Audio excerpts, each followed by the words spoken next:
جهنم، ونعوذ بك من عذاب القبر، ونعوذ بك من فتنة المسيح الدجال، ونعوذ بك من فتنة المحيا والممات.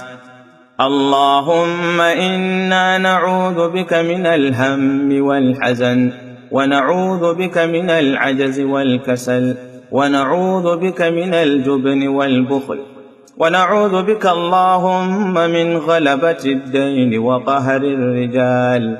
اللهم إنا نعوذ برضاك من سخطك، وبمعافاتك من عقوبتك، وبك منك لا نحصي ثناء عليك، أنت كما أثنيت على نفسك.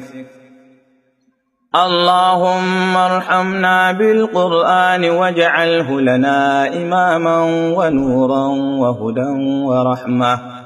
اللهم ذكرنا منه ما نسينا، وعلمنا منه ما جهلنا، وارزقنا تلاوته آناء الليل وأطراف النهار، واجعله لنا حجة يا رب العالمين.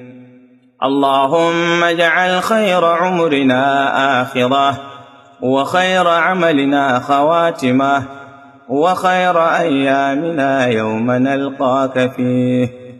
اللهم اجعل القرآن لنا في الدنيا قرينا، وفي القبر مؤنسا، ويوم القيامة شفيعا، وعلى الصراط نورا، وإلى الجنة رفيقا، ومن النار سترا وحجابا، وإلى الخير